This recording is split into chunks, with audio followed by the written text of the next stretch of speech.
અરે તમને કઈ ભ્રમ થયો હશે?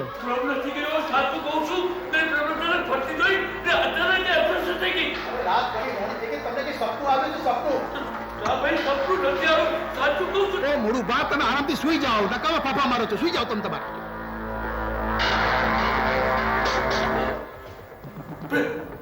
અરે હું કહું છું મોડું બા, તમે સુઈ જાઓ. રાત ઘણી મોડી થઈ ગઈ. સુઈ જાઓ, સુઈ જાઓ.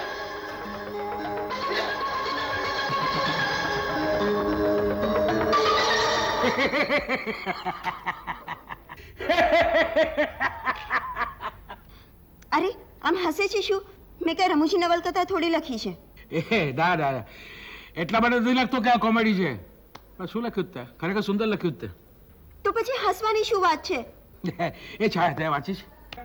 ના, હજી સુધી તો નથી વાંચી. નહીં ને, એટલે જ આ મૂંગી મંતર બેઠી છો. વાંચી હોત ને તો મારી જેમ તું પણ હસતી હોત. નિરંજન, પણ તું જે રીતે હસે છે એવું તો કોઈ કારણ મને દેખાતું નથી. કેમ કેમ? કારણ કે કામાલી રમૂજી નવલકથાઓ નથી લખતી. સાચું કહો ને તો તમે બંને જણા મારા હસવાનું કારણ સમજ્યા જ નથી. એ કામાલી શું લખ્યું જાતે? હા, શું લખ્યું છે? એક વાતનો ખ્યાલ રાખ કે તું ખૂબ જ ઊંચા દરજ્જાની લેખિકા છો. હવે તારો ચોક્કસ એક વર્ગ છે વાંચવા વાળો. એ જાણવા છતાં તું આવું બધું લખે છે? હા નિરંજના, તું શું બોલે છે? જો તું માને કે ના માને, પણ મારું ચોક્કસ માનવું છે કે આગમન એક સરસ નવલકથા પુરવાર થશે. God bless you. હું પણ ઈચ્છું છું કે આગમન એક સરસ સુંદર નવલકથા પુરવાર થાય. પણ અત્યારે તો મને નચિકેત અને નચિકેત સિવાય કંઈ દેખાતું નથી. નચિકેતનો સ્વભાવ, ઉઠવા બેસવાનો, એની ભાવુકતા, એનો બિઝનેસ, એનું વર્ણન. અરે એવી રીતે વર્ણન કર્યું છે કે જાણે નચિકેત કોઈના સપનાનો રાજકુમાર ના હોય અને રાજકુમારના સપનાની વાર્તા તું લખે. ઠીક નથી. જો કામાલી, તારી પાસે વાર્તામાં તો સુંદર વિચારો છે, શ્રેષ્ઠ વિચારો છે. તું પ્રયત્ન કરે તો ખરેખર આ વાર્તાને સરસ ન્યાય આપી શકે એમ છો. પણ એને માટે થોડો વખત માટે તારા દિલો દિમાગથી નચિકેતને દૂર રાખ તો જરૂર આ વાર્તાને સારો ન્યાય આપી શકીશ. Believe me.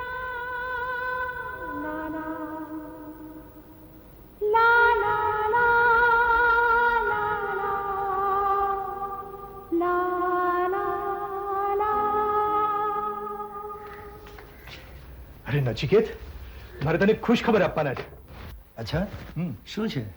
આઈ થિંક તારી ભાભી તને કહેશે. ના હા, મારે તમારી ઓફિસની બાબતોમાં નથી પડવું. જો કે નચિકેતભાઈ, એ વાતથી હું પણ ખૂબ ખુશ છું. પણ ઓફિસની વાત તમે બંને ભાઈઓ જાણો. પ્લીઝ બોલો ને મોટા ભાઈ, શું છે? નચિકેત, આપણું ટેન્ડર પાસ થઈ ગયું છે જેના પર તે તારા હાથેથી સહી કરી હતી. અરે વન્ડરફુલ મોટા ભાઈ. જો કે હજી આપણે એક વધારે ટેન્ડર ભરવાનું છે અને એ ટેન્ડર જો આપણને મળે ને તો આપણી કંપની 2 વર્ષ આગળ નીકળી જશે. એમ? Then we have to try. નહીં, ટ્રાય નહીં, મેળવીને જ જંપવાનું. ઓકે મોટા ભાઈ, જો એવું જ હોય ને તો મને લાગે છે કે મારે એ ટેન્ડરનો બારીકાઈથી અભ્યાસ કરવો જોઈએ અને કોમ્પિટિટિવ રેટ્સ પણ જાણી લેવા જોઈએ. ભાઈ, એ જવાબદારી તારી, કારણ કે આ બાબતમાં તું નિપુણ છે. આપણે કામ કરીએ મોટા ભાઈ, હું આજે જ તમારી સાથે ઓફિસ આવું છું. નહીં, આજે નહીં. હું જાણું છું કે તારી તબિયત સારી છે, પણ તારી તબિયત એટલી સારી નથી કે હું ઓફિસનો તારા પર બોજો નાખી શકું. અરે મોટા ભાઈ, બસ હવે ઇનફ. ઘરે બેસીને હું કંટાળી ગયો છું. ભાઈ, ઓફિસમાં આવીશ તો થોડું કામ કરીશ અને એઝ ઇટ ઇઝ હવે તમે કહો છો એ પ્રમાણે કેટલું બધું તો કામ છે. વેલ આઈ હેવ ટુ કમ. નહીં નચિકેત, તું ખોટી જીદ નહીં કર. મોટા ભાઈ, આમાં જીદની ક્યાં વાત આવી? હવે હું તને કહીશ કે તારે ઓફિસે ક્યારે આવવાનું છે. ભાભી, તમે જ સમજાવો. આઈ થિંક ઇન્દ્રનીલ, નચિકેતભાઈની વાત સાચી છે. અને શું કામ ચિંતા કરો છો? ચિંતા કરવાથી ઉત્સાહ નબળો પડી જાય છે. એ ઓફિસમાં આવશે તો એમનું પણ કામમાં મન પરોવાશે. અને ખરેખર એ ઘરમાં ખૂબ એકલા પડી જાય છે. એકલા પડે છે એટલે ખોટા વિચારો આવે. એના કરતાં સારું છે તમારી સાથે ઓફિસે આવે. સારું, આની આગળ કોઈ દિવસ ચાલ્યું છે મારું? ચાલો ઓફિસે. પણ એક વાતનું ખાસ ધ્યાન રાખવાનું હો. યા તારે કોઈ પણ વધારે કામ કરવાનું નહીં અને કોઈ જાતના વધારે ટેન્શન લેવાના નહીં. ઓકે? તારે માટે હવે કામ માત્ર નામનું અને આરામ વધારે. As you say. ચાલો તૈયાર થઈ જા, આપણે સાથે નીકળીએ. ઓકે, થેન્ક યુ ભાભી.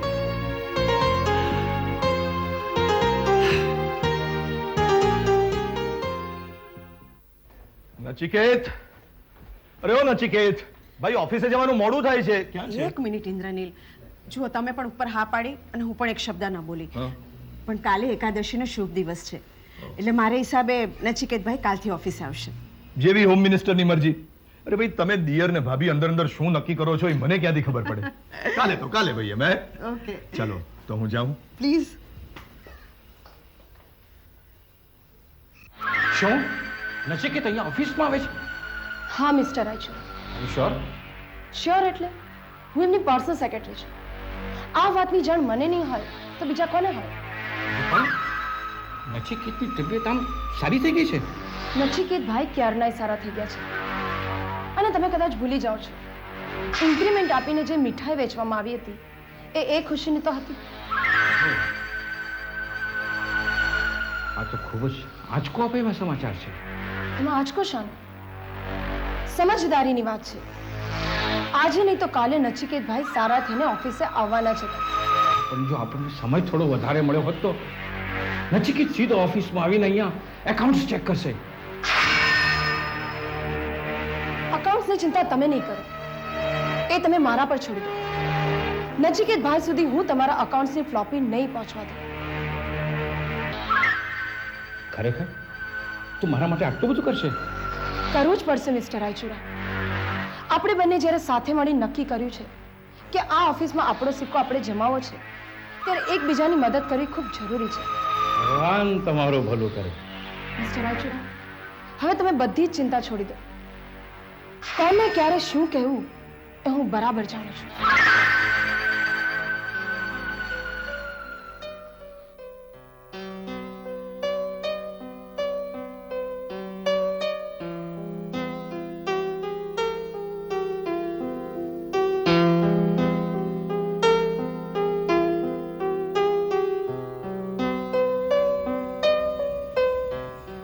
આવ નચિકેત આવ. હું જાણું છું કે તને તારા ઘર સાથે આ માહોલ સાથે કેટલો લગાવ છે, એટલે તો તને તારે ઘેર લઈ આવ્યા છે. જોજો પાછા એવું ન સમજતા કે અમે તમને હજી બાળક જ સમજીએ છીએ ને આંગળી પકડીને અહીંયા લઈ આવ્યા છીએ. પણ અમે તમારી લાગણીઓ બરાબર સમજીએ છીએ. જી ભાભી.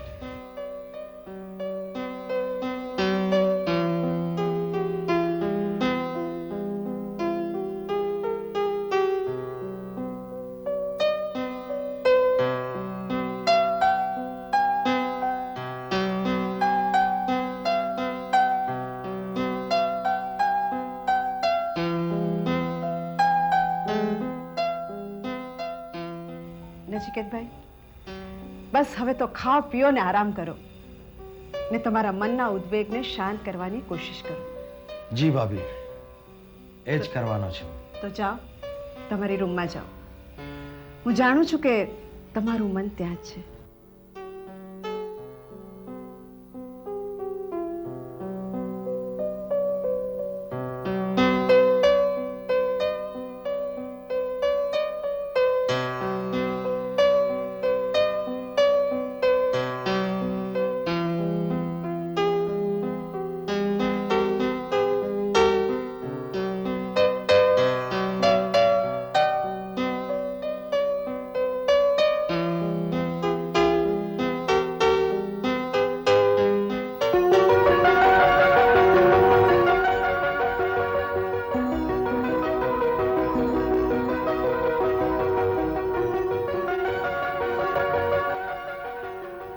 કનુભાઈ, કનુભાઈ આમ આવો.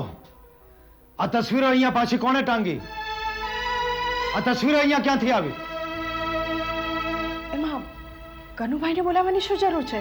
ભાભી, ભાભી મેં કનુભાઈને કહ્યું હતું કે આ તસવીરોને લપેટી અને ક્યાંક મૂકી દે. અહીંયા પાછી કઈ રીતે આવી?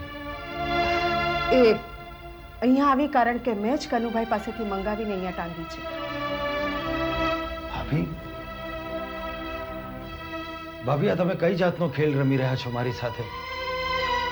તમે જ આ તસવીરો અહીંયાથી કાઢીને એકવાર લઈ ગયા, વળી પાછી લઈ આવ્યા.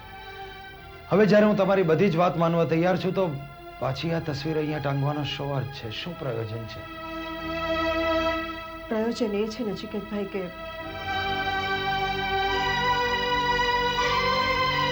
અત્યાર સુધી તમે અમારું મન રાખ્યું છે, તો અમારી પણ ફરજ બને છે ને કે અમારે તમારું મન રાખવું જોઈએ. ના ભાભી, એવી જરૂર નથી. તમારું મન રાખવું એ તો મારી ફરજ છે. તમે જેમ કહેશો એમ જ હું કરીશ, એ તમારો હક છે ભાભી. અત્યારે વાત હકની નહીં, સમજદારીની છે.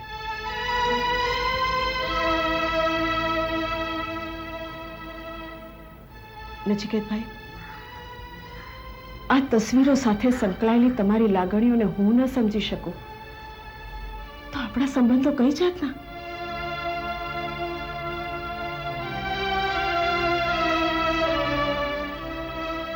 પણ ભાભી, પ્લીઝ હવે કઈ નહીં બોલતા. અમે બધું સમજીએ છીએ.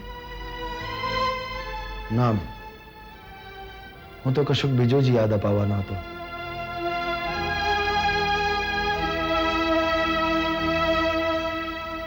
મોટા ભાઈએ મને કહ્યું હતું કે આ તસવીરો મારા વિનાશનું કારણ બની જશે. હા, મેં જ કહ્યું હતું તને. પણ હવે મને વિશ્વાસ છે કે તું પહેલાના જેવું વર્તન નહીં કરે, આ તસવીરો તરફ આંધળી દોટ નહીં મૂકે અને તારી જાત ઉપર વધારે સંયમ રાખશે. મને ખાતરી છે કે આ તસવીરોની માયાજાળમાંથી બહાર આવીને તમે પ્રગતિના પંથે આગળ પગલાં માંડશો. બરાબર છે ને? બરાબર છે ભાઈ, બરાબર છે ભાભી. હવે આ નચિકેત એક પણ એવું પગલું નહીં ભરે જેનાથી આ ઘરની શાંતિ જોખમાય.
કમલી, બેટા આજે આટલી ચૂપ કેમ છે તું? ના માં, એવી કઈ વાત નથી. સાચે જ નથી? માં, હું ચૂપ પણ ન રહી શકું. ચાલ જવા દે વાત. જમવાનું તૈયાર છે, જમી લઈએ. ચાલ. ના, ઈચ્છા નથી. બેટા, તું ચૂપ રહે એનો મને વાંધો નથી, પણ તારી આ ઉદાસી મારાથી સહન નથી થતી. માં, હું ક્યાં ઉદાસ છું? બેટા, ઉદાસી છુપાવી નથી શકાતી. અને હું તારી માં છું બેટા. તારા દિલમાં શું ચાલી રહ્યું છે, તું ઉદાસ શા માટે છે, કોના વિચારોમાં ખોવાયેલી છે, હું સારી રીતે જાણું છું. તું શું જાણે છે? એ જ બેટા કે મારી દીકરી કોઈને ચાહે છે. કોણ છે બેટા? માં, જ્યારે તને ખબર છે કે તારી દીકરી કોઈને ચાહે છે તો તું એ વ્યક્તિને પણ જાણતી હોઈશ. જાણું છું, પણ મારે તારા મોઢેથી એનું નામ સાંભળવું છે. બોલ ને બેટા, કોણ છે?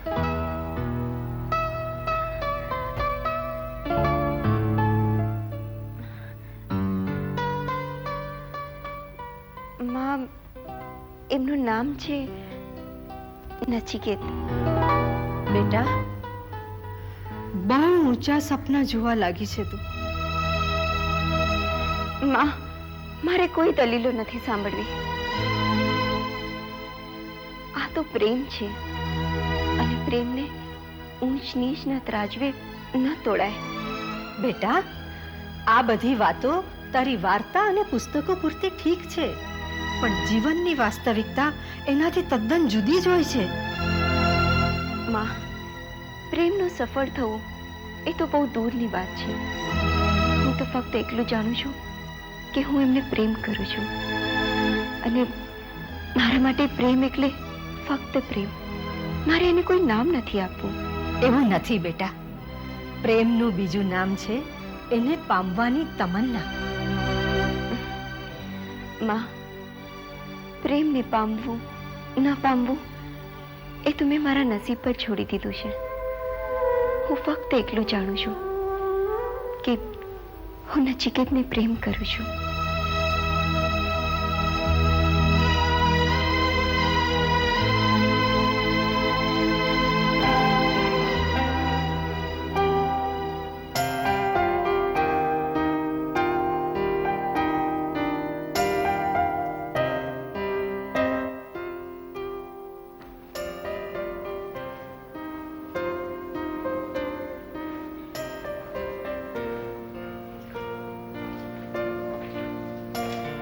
આવ નચિકેત આવ.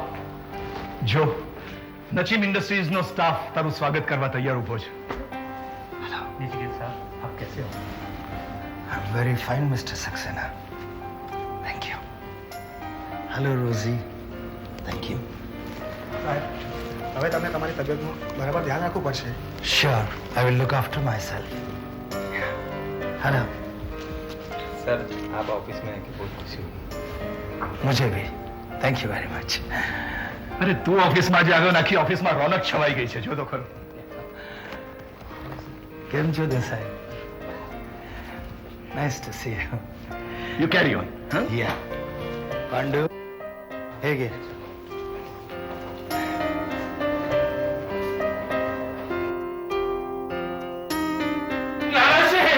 અરે નાના શેઠ, તમે આવી ગયા, બહુ ખુશ થયો. અરે ભગવાન આગળ તો હું તમારી પ્રાર્થના કરતો હતો કે તમે સાજા નરવા ઓફિસમાં પાછા આવો.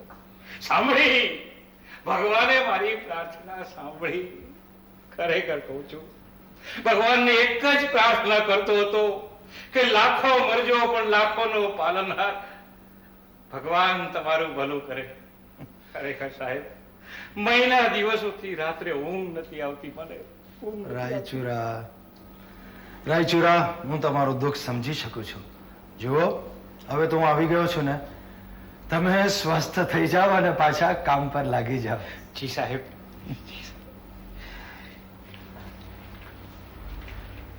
Welcome sir. Thank you Vipasha, thank you. શું થયું સર? કઈ નહીં, કાંટો વાગી ગયો.